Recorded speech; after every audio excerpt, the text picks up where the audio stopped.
এজন্য হজের জন্য যারা যাবে আল্লাহ বলছেন ইন্না আউয়ালা বাইতিন উদিয়া লিন-নাস লাল্লাযী বিবাক্কাতা মুবারাকাও ওয়া হুদাল লিল আলামিন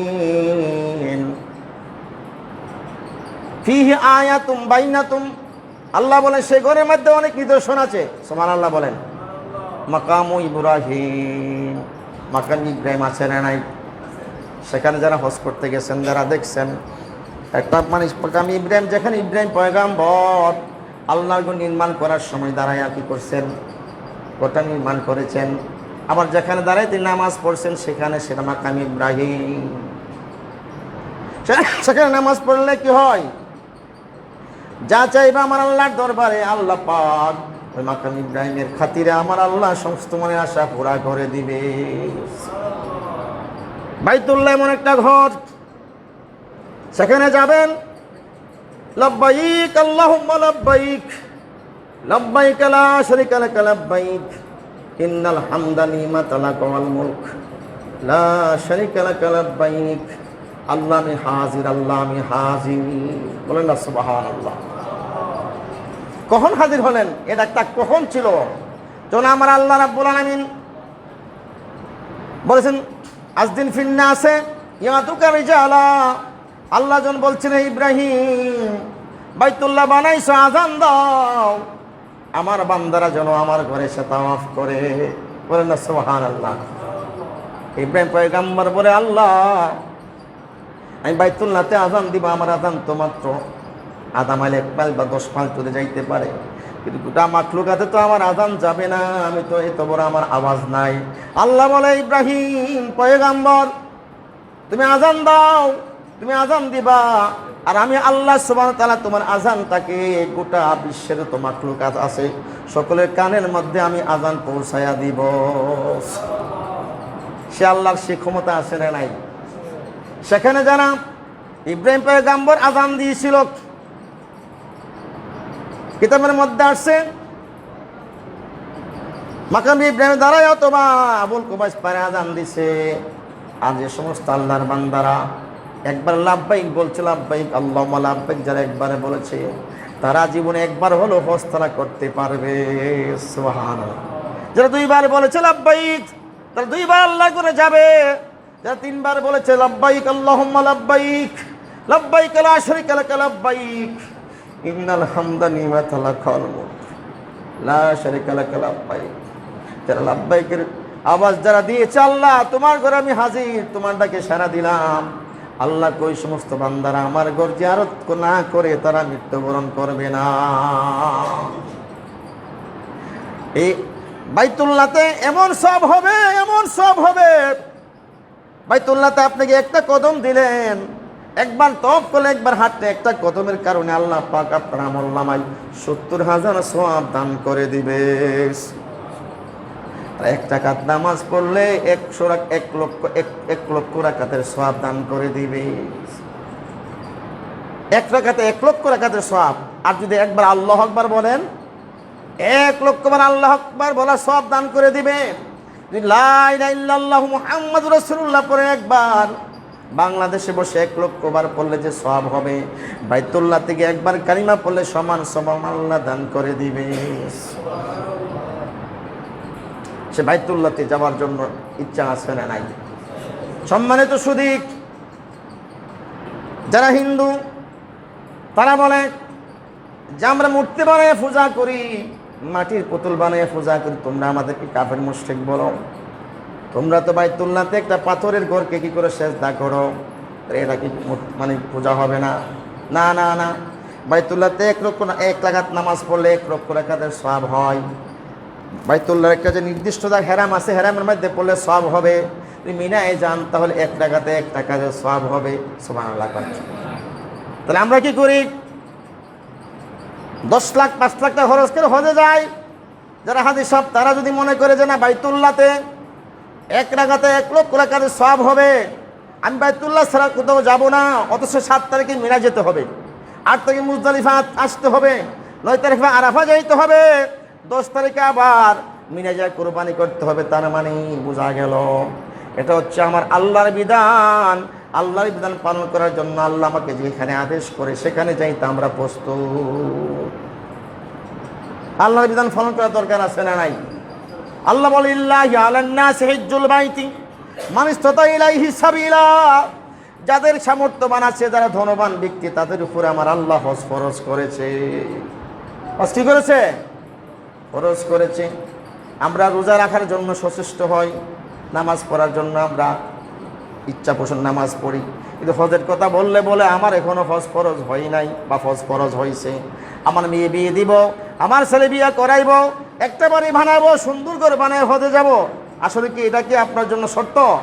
আপনার শর্ত হইল যখন আপনাকে আল্লাহ সম্পদ দিয়েছে, আপনাকে মালিক বানাইলো, টাকার মালিক বানাইলো, আপনি যাওয়ার মতো আপনার রাহালা মানে যারা বাহন যে বাহন আপনি যাবেন সেই বাহনটা আপনার নিরাপদ হয়ে গেল, আপনি পৌঁছতে পারবেন, তাহলে আপনার জন্য তখনই হজ করা ফরজ আমার আল্লাহ করেছে।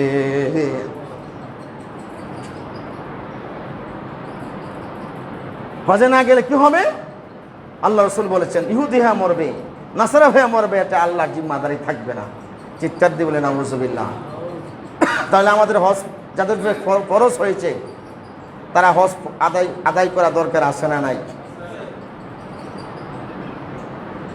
আমার ঢাকা শহরে আমার যে মুসল্লিরা বর্তমানে যারা আছেন, যারা বাড়ি আছে, যারা ব্যবসা করতেছে, অনেক ভাইদের উপর, বেশিরভাগ ভাইদের উপরে হজ ফরজ। হজ কি ফরজ, কিন্তু আপনারা হজ আদায় করতার জন্য ইচ্ছাও পোষণ করছেন না। সম্পদশালী হয়েছেন, তার জন্য আপনি টাকা পয়সা রেখা যাইবেন। আপনার কবরে কি আপনার ছেলে যাবে? আমার কবরে আমার মেয়ে যাবে? আমার স্ত্রী যাবে? আমার ভাই যাবে? কেউ যাবে না। তার মানে যদি আপনি হজে যান, হজে গিয়ে একটা মুলতাজিম একটা জায়গা আছে বাইতুল্লাহর পূর্ব গেটে, দরজার সামনে জায়গা মুলতাজিম, অর্থাৎ আপনার বুকটা লাগাইয়া জন আল্লাহ কেন আল্লাহ আপনিও আপনার বুকটা এখানে লাগাইয়া দোয়া করছিলেন, আমিও সেই জায়গায় লাগাইলাম, আমার অন্তরটাকে পবিত্র করে দাও, গুনাহ মাফ করে দাও। বলতে দিলে আমার আল্লাহ আপনার জীবনের সমস্ত গুনাহ ক্ষমা করে দিবে। সেই দামি জায়গায় যাওয়ার ইচ্ছা আছে না নাই? কথা বলেন, দামে যাওয়ার ইচ্ছা আছে না নাই? আপনি মনে করছেন 10 লাখ টাকা খরচ হইলে আপনার ছেলে গরিব হয়ে যাবে, মেয়ে গরিব হয়ে যাবে? না, সবার রিজিকের ব্যবস্থা করেছে কে? আল্লাহ। আপনার চিন্তা করতে হবে না, আমাকে চিন্তা করতে হবে না আমি আগামীকাল কি খাবো। আল্লাহ বলছেন বান্দা বানানোর 500 বছর আগে কি করেছি, আমি রিজিকের ব্যবস্থা করে দিয়েছি।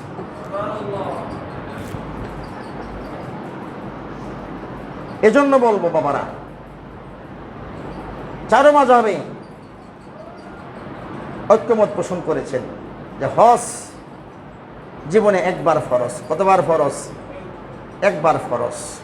অনেকে আছে 4 বার 5 বার 10 বার যা, এটা ওনাদের টাকা পয়সা আছে বিদায় যাচ্ছে, কিন্তু জীবনে একবার হজ করাই কি ফরজ। যে সমস্ত ভাইরা 2 বার 3 বার 4 বার যা, আমার মনে হয় তারা ওই হজে না যাইয়া যদি প্রতিবেশী যারা গরিব অসহায় আছে, মিসকিন আছে, অভাবগ্রস্ত মানুষ আছে, তাদের পাশে দাঁড়াইলে তার চেয়ে সব কম হবে না। সুবহানাল্লাহ। কারণ হজ ফরজ একবার, আপনাকে প্রতি বছর বারবার হজে যাবেন, কিন্তু আপনার প্রতিবেশী অভুক্ত, অনাহারে, চিকিৎসার অভাবে মরছে, বিভিন্ন সমস্যায় জর্জরিত, আপনি তার দিকে খেয়াল করলেন না। হজ তো একমাত্র একবার ফরজ করেছে, বারবারে হজ ফরজ না। সম্মানিত সুদী, হজে গেলে লাভ না লস। বাইতুল্লাহ থেকে তাওয়াফ করলে, আরে এই চোখ তো দামি চোখ না, এই চোখ তো দামি হয় না, এই চোখ কিছু দেখে নাই। যে চোখ বাইতুল্লাহ দেখতে পারে নাই, যে চোখ বাইতুল্লাহ দেখতে পারে নাই, আরাফা দেখতে পারে নাই, নবী রওজা দেখতে পারে নাই, মদিনা দেখতে পারে নাই, সে চোখ তো কিছুই দেখে নাই। সুবহানাল্লাহ বলেন। দুনিয়ার মার্কেট, বসুন্ধরা মার্কেট দামি মার্কেট, যমুনা ক্রুসর মার্ক দামি পার্ক, সেখানে মার্কেট করবেন। লন্ডনের মার্কেট করলে আরো একটু দামি কাপড় পাবেন, কিন্তু মক্কা মদিনার মার্কেট এমন একটা মার্কেট, মদিনার মার্কেট এমন একটা মার্কেট, সেখানে গাইলে যাইলে জীবনের গুনাহ মাফ হয়ে যায়। শুধু তাই নয়, রাসূল মান যারা কবরি ওয়াজাবাত লাহু শাফাআতি, যে ব্যক্তি আমি রাসূলের কবর মুবারক, রওজা মুবারক জিয়ারত করবে, তাওয়াফ জিয়ারত করবে, দোয়া করবে, আমার রোজা পাকে দাঁড়াইয়া সালাম দিবে, তাকে সুপারিশ করে জান্নাতে নিয়ে যাওয়া আমি নবীর জন্য ওয়াজিব হয়ে যায়। আসতে বলে সুবহানাল্লাহ। মক্কা মদিনা যায় তো জিয়ারত করতে হবে, কি বলেন? মক্কা মদিনা না যায় জিয়ারত করতে পারবেন? আগে মক্কা যাবেন, মদিনা যাবেন, আপনার মর্যাদা এত বেশি হয়ে যাবে।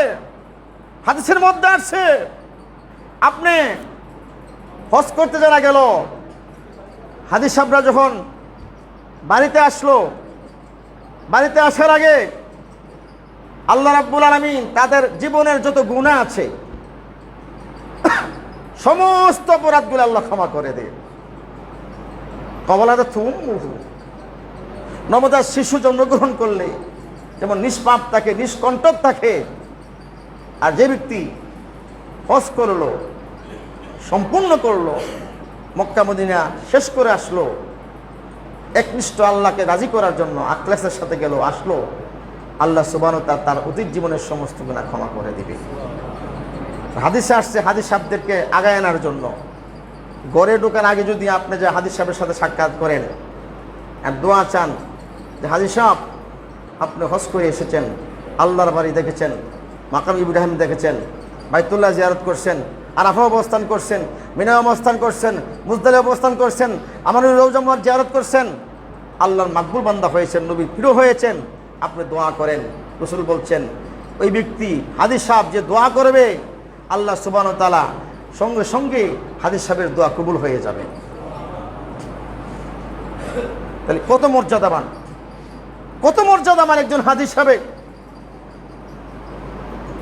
আমি কিতাবে দেখলাম একজন হাজী সাহেব যদি হজ করতে পারে 400 লোককে সুপারিশ করে আল্লাহর জান্নাতে নিয়ে যেতে পারবে।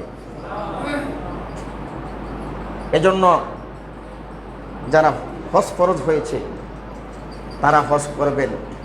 আগামী এই হজ তো সময় চলে গেছে, সামনের 2025 সালে যে হজ আসবে সে হজে যাওয়ার জন্য নিয়ত করেন। কি করেন? নিয়ত করেন। হাদিসে আসছে যদি নিয়ত করেন যে যাইতে পারলেন না, নিয়ত করছেন, হায়াত নাই, কিন্তু নিয়ত যে করছেন হজের সওয়াব আল্লাহ পাক দান করে দিবে। এজন্য আল্লাহ সুবহানাহু ওয়া তাআলা এই যে বিধান, হজে গেলে কত যে নিয়ামত, কত যে রহমত পাবেন, কত যে আপনার নাজ নিয়ামত পাইবেন ওখানে গেলে, তার কোনো হিসাব নাই। কি নাই? হিসাব ছাড়া ক্যালকুলেটর ফেল হয়ে যাবে, কম্পিউটার ফেল হয়ে যাবে। আপনি এত রহমত, এত নিয়ামত, এত সওয়াব, এত উজ্জত আমার আল্লাহ আপনাকে দান করে দিবে। কিসের বিনিময়ে? হজের বিনিময়ে। কিসের বিনিময়ে? হজের বিনিময়ে। এজন্য হজের বিনিময়ে এত সওয়াব দান করেছেন, এত সওয়াব দান করেছেন, এত মর্যাদা আল্লাহ আপনাকে দান করেছে। আর যদি হজ না করেন তার জন্য কঠিন শাস্তি হাসরের ময়দানে ভোগ করতে হবে। কবর থেকে শুরু হয়ে যাবে আযাব, কবরে গেলে শুরু হয়ে যাবে আযাব। কারণ নামাজ, রোজা, হজ, যাকাত, নামাজ প্রতি ওয়াক্ত 5 বার ফরজ, সুবহানাল্লাহ বলেন, 70 রাকাত ফরজ, আর জীবনে একবার হজ ফরজ। তার মানে হজটা গুরুত্ব কত? একবার আদায় করলে আল্লাহ অনেক মর্যাদা দিবে, কিন্তু নামাজ একবার যদি না পড়ে আর পরে ওয়াক্ত পড়তে হবে, কাজা আদায় করতে হবে, কিন্তু হজ তো কাজা আদায় করার কোনো সুযোগ নাই। এজন্য হজ আপনাকে আদায় করতে হবে, আপনাকে হজ আদায় করতে হবে। আপনি সমস্ত কিছু বাদ দিয়া, ছেলে মেয়ের চিন্তা বাদ দিয়ে, স্ত্রীর চিন্তা বাদ দিয়ে, আপনার ভাই বোনদের চিন্তা বাদ দিয়ে আপনার উপরে হজ ফরজ হয়েছে, আপনি হজে যাবেন। এটা হচ্ছে একজন মুমিন বান্দার, মুসলমান বান্দার কি থাকতে হবে? নিয়ত থাকতে হবে। তার এই নিয়ত যদি সে করে, আল্লাহ সুবহানাহু ওয়া তাআলা নিয়ত করার সঙ্গে সঙ্গে তার আমলনামায় হজের যাওয়ার নিয়ত করার কারণে সওয়াব লিখতে থাকবে। বলি সুবহানাল্লাহ। তাহলে আমরা আজকে আলোচনায় বুঝতে পারলাম হজ ফরজ করেছে কে? আল্লাহ। হজের বিধান যদি কেউ অস্বীকার করলে কাফের হয়ে যাবে, অস্বীকার করলে কি হয়ে যাবে? কাফের হয়ে যাবে। এই জন্য হজ টাকা পয়সা লাগে, কিন্তু সম্পদ দিয়েছে আমার আল্লাহ আপনাকে, হজের যাওয়ার জন্য তৌফিক দিয়েছে আল্লাহ আপনাকে। সে আল্লাহর নিয়ামত পেয়ে আপনি নাশুকর করলেন, আল্লাহ নাশুকর করলেন, কারণ নাফরমানি করলেন। এই জন্য আল্লাহ আপনাকে ধনীর থেকে আবার গরিব বানাইতে পারে কি পারে না? গরিব বানাই দিব। আবার দেখবেন আবার আপনার হজ কিন্তু ফরজ রইল। হজ কি আপনার ফরজ যে ছিল এটা কিন্তু মাফ হইছে না, আপনি আদায় করছেন না, কিন্তু হজ তো ফরজ। হজ কি ফরজ, আপনি আদায় করলেন না, আবার গরিব হয়ে গেলেন। হজের যে ফরজ, যেটা ফরজিয়ত আপনার উপর ছিল, আপনি আদায় করলেন না। এর জন্য কিয়ামতের ময়দানে, কবরে, হাসরে, মিজানে শাস্তি পেতে হবে। তাহলে আমাদের হজ ফরজ হয়েছে যাদের উপরে, আজকে থেকে নিয়ত করব যেন আল্লাহ পাক যেন আমাদেরকে হজ্জে মাবরুর, হজ্জে মাবরুর মানে কি? কবুলকৃত হজ। আর কবুলকৃত হজের যাজা হলো ইল্লাল জান্নাহ। বলেন সুবহানাল্লাহ। যারা হজ করবে মাবরুর হবে, আর তাদের জন্য আমার আল্লাহ সুবহানাহু ওয়া তাআলা জান্নাত নির্ধারিত করে রেখেছে, নির্ধারিত করে রেখেছে। বলেন আলহামদুলিল্লাহ। যাই, অনেক কথা হলো, হজের আলোচনা করলাম। আসলে আপনারা সবাই জ্ঞানীবান, আকলবান, সবাই বুঝেন হজ ফরজ আমাদের, আমরা যেতে হবে। কিন্তু আমরা যেন কেন যাচ্ছি না, কেন যেন আমাদেরকে বাধা সৃষ্টি হয়েছে? আল্লাহ পাক যেন আমাদের অন্তরের মধ্যে আল্লাহ, আল্লাহ রসুলের প্রেম, বাইতুল্লাহর প্রেম, আরাফার প্রেম যেন অন্তরে ঢুকাইয়া দিয়ে যেন মক্কা মদিনা যাওয়ার তৌফিক দিয়ে সকলে বলে আমিন।